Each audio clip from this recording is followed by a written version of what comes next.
Welcome to this month's Fit for Colorado Talk to the Doc Chat. I'm CBS4 anchor and health reporter Kathy Walsh. For the next half hour, we'll be chatting about fitness and health issues here on CBS4Denver.com. Throughout this chat, we encourage you to ask questions by simply typing them in the chat window at right, and we'll do our best to answer those questions. In today's chat, we're going to discuss indigestion, what it is and how we can prevent it or treat it. It's also called dyspepsia. Indigestion is what we often call an upset stomach. It's a term used to describe a feeling of fullness or discomfort during or after a meal. It can be accompanied by a burning or pain in the upper stomach. The symptoms can often include bloating, belching and gas, nausea and vomiting, acidic taste, growling stomach, burning in the stomach or upper abdomen, abdominal pain. These symptoms may increase in times of stress. People often have heartburn, the regurgitation of gastric acid, along with indigestion. Joining me today is Dr. Reginald Bell, a surgeon at Swedish Medical Center who specializes in gastrointestinal surgery, and Rachel Lindstrom, a study manager with the University of Colorado Denver Center for Human Nutrition. Okay, Dr. Bell, indigestion, something we can all relate to, I think. How common is it? It's very common. Actually, probably a quarter of adults suffer from it on a monthly basis, and maybe even 10–15% get it weekly. There are probably 5% of the population has it regularly enough that they need prescription medication on an ongoing basis for it. So it's a very common problem. And it can be really troubling. Let's talk a little bit about things that can cause it. First of all, my understanding is some diseases. Let's take a look. I have a list here. Ulcers, off the top. We've heard ulcers can definitely cause it. GERD, which is gastroesophageal reflux disease, also known as acid reflux disease. Same thing as heartburn oftentimes, excess stomach acid coming back into the esophagus. Stomach infections can cause it, and IBS, irritable bowel syndrome. Rachel, you want to tackle that one? What is that? What is IBS? Well, irritable bowel syndrome can be considered kind of a catch-all. It's often for people who they fall into this category if they experience whether it's nausea or diarrhea or constipation on a very regular basis. In fact, there are 3 different types of IBS. Type C, which is constipation, D, diarrheal, and then there's a 3rd type, which is sort of alternating between the 2. Yeah, these are things people don't like to talk about, but I think things that so many of us, as Dr. Bell said, experience. Medications also, my understanding, can cause a lot of this problem. So let's take a look at the list of medications. Aspirin and other painkillers can cause indigestion. Estrogen and oral contraceptives, not one you would think of. Steroids, if you've ever had to take steroids, you know, why is my stomach upset? Certain antibiotics, same thing. They say make sure you take it with food and fluids, that kind of thing, and thyroid medications. And then also lifestyle. I think this is the one that a lot of people really have to examine in their lives. Eating too much, too fast, and foods too high in fat.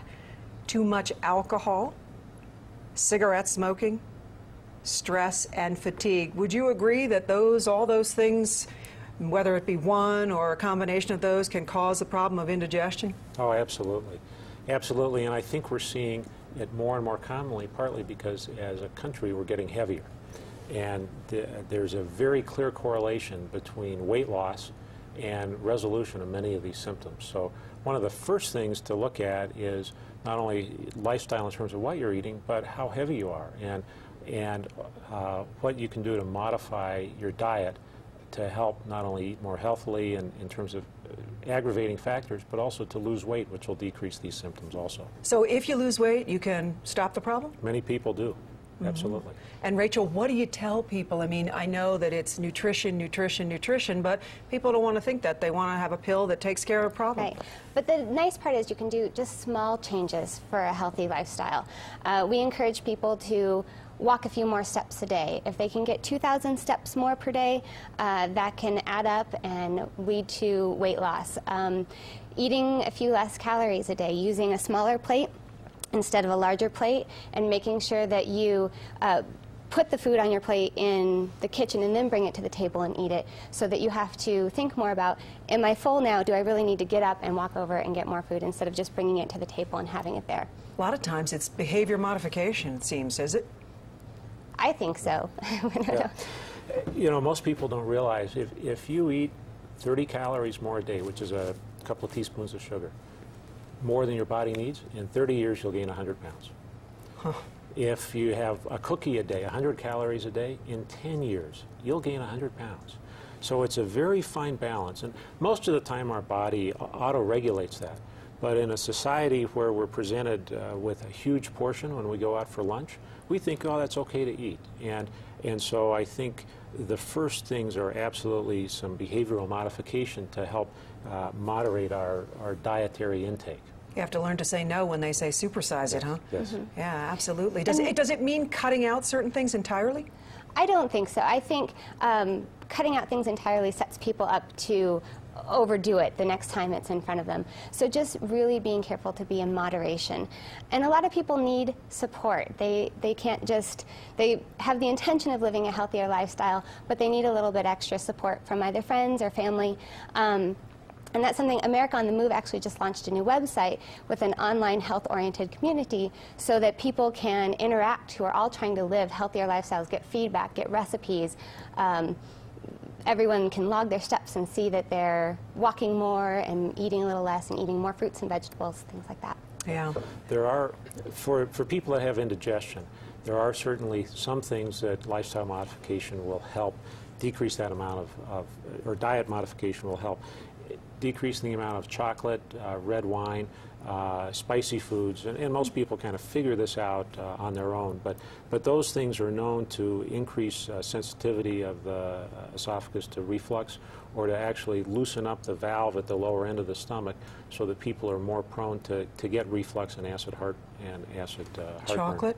It just doesn't seem fair. It's not fair. Chocolate and red wine are two of the worst. So. You talked a little bit about lifestyle. My understanding is that there are really just sometimes some simple treatments and simple things that you can do. Some of the things you talked about just to eat more healthily. Let's take a look at this list. Some treatment is really just common sense. Things like chew correctly. Don't chew with your mouth open. I don't know how many times I've had to say that over the years since I've had children, but we do it a lot. And adults do it. We see them all the time. They're talking, they're chewing, they're eating quickly. Eating too fast and eating too much. You swallow too much air often. Drinking fluids after rather than during meals. That's one I saw. Is that true? I think some people do experience that. Partly if you drink fluids beforehand, your stomach already has some fluid in it, so you tend to get a little more full early. Fluids also, if you drink them after a meal, they're sitting right on top of all that solid food, so they're more likely to reflux and cause heartburn. Huh. All righty. Avoid late night eating.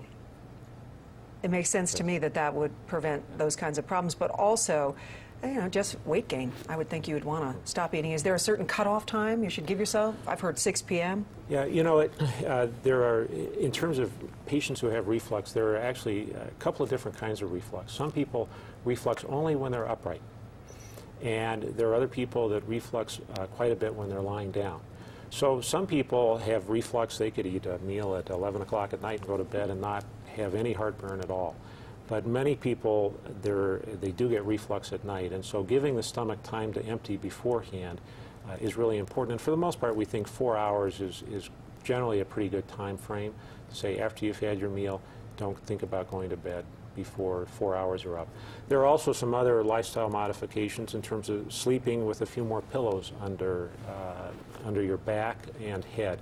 People have talked about raising the head of the bed. Most of the time, the problem with that is that the spouse then finds themselves sliding off the end of the bed, and it doesn't work out very well. You have to have one of those ones where you can do different sides, right? Yeah. But even just a couple of extra pillows under the back will help keep people more upright, so that if they do reflux, it doesn't come up as much. Okay. Avoiding, let's see, late night eating. There you go. Spicy food, that's one. Caffeine and citrus. And all we ever hear about is make sure you eat your fruits and vegetables. Does that mean there are some fruits that you actually should avoid? The citrus is really not damaging. It's more that it may aggravate your symptoms because it's a little acidic. So from that point of view, if you can drink orange juice and you don't have symptoms, that's okay. But many people with reflux will notice that if they have any orange juice, they're going to get some heartburn, because that esophagus, that lower esophagus, is very sensitive to acid. Yeah. Rachel, are there foods that you just say totally eliminate? I think it depends on the person. And so if there are trigger foods that definitely cause the symptoms, whether it's GERD symptoms or whether it's IBS symptoms, then those are the foods that you want to avoid. Specifically, some fruits and vegetables actually do cause bloating and gas. Yeah, and I've heard non-soluble fibers like skins of apples and certain types of lettuce and also wheat. Yes, those things can all cause definitely bloating and gas in some people. In other people, those aren't trigger foods. And it also depends on, specifically with IBS, the type of IBS. So someone who has IBS type C might actually benefit from soluble fiber, so increasing fruits and vegetables, whereas someone with IBS type D would, in fact, want to reduce some of those. Let's go back to this list. A couple of other things. It said stop smoking and avoid alcoholic beverages. What do the two of those, alcohol I can kind of understand, what does smoking have to do with this? Smoking actually changes the sphincter pressure in the lower esophagus, so it makes people more prone to reflux, just like alcohol does. Oh, interesting. It's not something I guess I would have thought of. So that, again, I guess the rule of thumb, which we've said every time we've had to talk to the doc, is don't smoke. Yeah. I mean, we go right back to that one. And the other part is that alcohol and tobacco use are associated with an increased risk of cancer of the larynx and esophagus and so forth. So especially in a patient who has reflux, and that may put them already at a higher risk for those kinds of problems, cessation of smoking is really very important long term. Yeah, across the board for anything with your health. Okay, let's go to a question. I am a woman in my mid-40s. Not me, but the person who wrote in. I have great genes with grandmothers who lived independently well into their 90s. What would be your one piece of advice to me so I age well? Just be thankful of the good genes you have. Exactly, you lucky lady. Yeah, and because many people that have good genes they just live a long time regardless of what they do. But many people that live a long time are also just very health conscious. They exercise regularly, they keep themselves fit and thin, and that goes a long way, especially if you don't have good genes. It's even more important. Yeah. Rachel? I think keep on keeping on. It sounds like if you know, on both sides everyone lived into old age, that's great. And you know, again, keep with the healthy lifestyle. Stay fit, eat a good, healthy, well-rounded diet. And I think what you said earlier makes a lot of sense. It's the little things. It doesn't mean you have to go to the gym and work out for an hour every day with a trainer and lift and everything else. It means go for a walk. It means don't add that additional cookie a day, whatever it is. All right, here's one. How would I know if I had IBS? I think this is a very good question because I think this has become a catchphrase for a lot of things. You go to your doctor, oh, my stomach always hurts. Oh, IBS, go home. Is there a blood test? Is there some way to say for sure that's what you have? No, there is no blood test for IBS. And in fact, with IBS, there is no inflammation of the GI tract either. So it's someone who regularly experiences these symptoms, not just once in a while and not just after they've had one big meal, but on a regular basis, several times a week, they're getting this. Yeah, the IBS really seems to be an increased sensitivity of the colon to distension. And so oftentimes during a colonoscopy it's picked up because people are just very, very sensitive to the air being put in during a colonoscopy. But it seems to be that sensitivity of the intestine that then creates pain. So again, and to diagnose IBS, we say there's got to be a